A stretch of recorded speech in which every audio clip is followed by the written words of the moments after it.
The new Hasim Hamed, that's how they named the top prospect of the light heavyweight division, the rising star Ben Whittaker.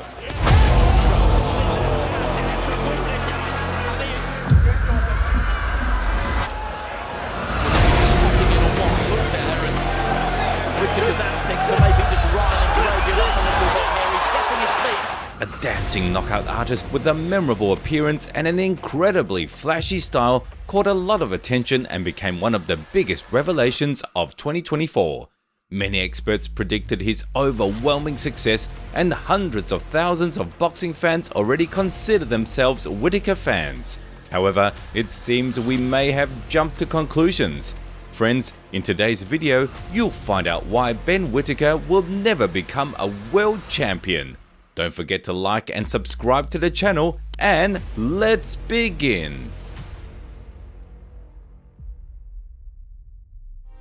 I'm sure many of you have seen highlight reels of the surgeon's best moments, but few are aware of his past. Whittaker was born in the summer of 1997 in England to a Jamaican father and a British mother. His introduction to boxing happened at a fairly young age, around 7 years old. Initially, Ben was trained by his father, and he did so in a very specific way. The boy wasn't allowed to throw punches, only defend and use all possible movement patterns. According to the boxer himself, these early lessons laid the foundation for his unique dancer-like style.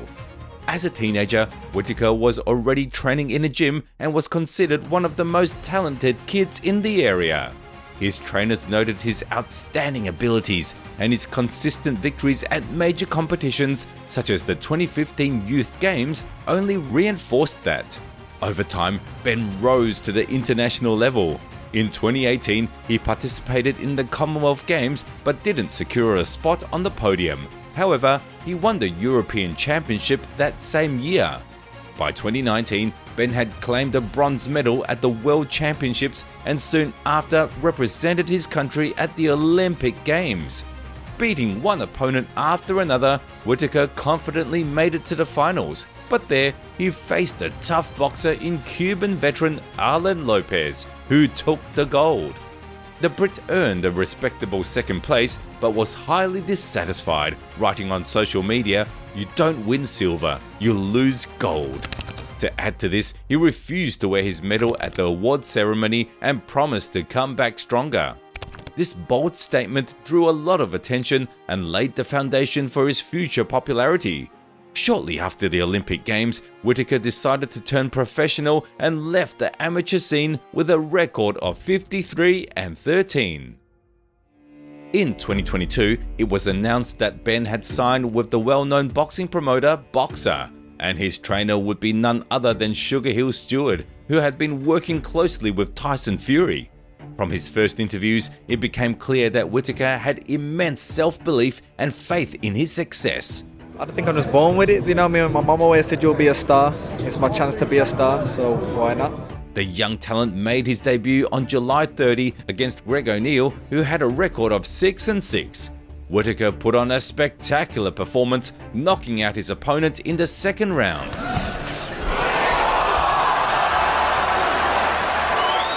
Just a month later, the Brit was in Saudi Arabia fighting undefeated Croatian Petar Nosic, who was on a 6-fight winning streak.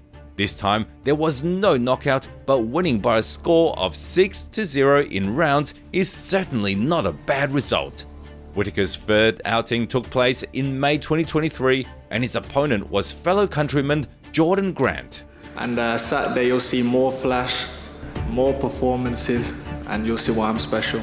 Ben entered the ring wearing a leopard print robe with the Adidas logo, paying tribute to the great Hasim Hamed, and then, in the Prince style, dismantled Grant, forcing his corner to throw in the towel. It wasn't even when he staggered again here and down here, Jordan Grant, and here comes the towel. By the end of 2023, Ben's record stood at 5-0 with 4 knockouts, and his fan base was growing rapidly.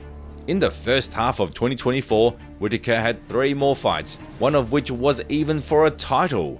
At stake was the IBF International title, and Whittaker faced Nigerian prospect Ezra Arrogance. Probably the answer here. Throughout the bout, Ezra stood behind a high guard and tried to bulldoze his way through Whittaker, but Ben was too slick and easily outpointed him for a unanimous decision victory. By this time, the Brit had 3 million Instagram followers. Fans were talking about him everywhere and he seemed to feel like a global star. But when has that ever led to anything good? Before we dive into Whittaker's disgrace, let's take a moment to discuss his technique and boxing prowess. I've said before that many like to compare Ben to Naseem Hamed, suggesting that stylistically, the two boxers are very similar. At first glance, this is somewhat true. Both are nimble on their feet, often move and pivot away from their opponents, have a good sense of distance, and of course, love to dance. Yes, in these areas, there are some parallels between the two, but for the most part, they are on different levels.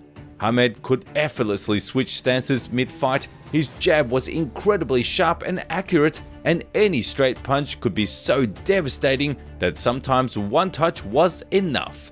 As for Whittaker, he fights exclusively orthodox, constantly drops his hands and throws jabs almost from his waist, making them not as powerful, and calling him a knockout artist is somewhat of a stretch. Whittaker's defense and feints are impressive, and in my opinion, they are on par with the Prince, but in most other areas, the Surgeon is far from being as good as a prime Naseem. Now, let's return to the fights. A couple of months after his bout with Ezra, Ben received an excellent offer to fight on a card in Saudi Arabia under the championship clash between Bivol and Beterbiev. Given the event's prestige and influential sponsors involved, Ben couldn't refuse and soon began training camp. A suitable opponent for the rising star was also quickly found. It was the experienced but not particularly dangerous Liam Cameron. The Brit with a record of 23-6 had long established himself as a durable journeyman without knockout power, but with a good gas tank and pressure. In his last fight, Cannonball lost by a split decision to Lyndon Arthur, who fought Dimitri Bivol at the end of 2023. Throughout his career, Liam repeatedly lost to top prospects, and he was set to play the same role in the fight on October 12th, as he later admitted in interviews. No one's been nice to me all week. I don't mean it in that way. I mean, like, the cameras haven't been following me. It's been all about Ben, all these big top names. I were there to lose tonight.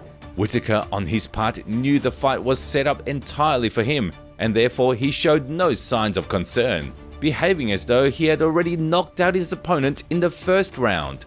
Listen, man, I ain't had to show it now because they're not on my level. I don't think he's on my level.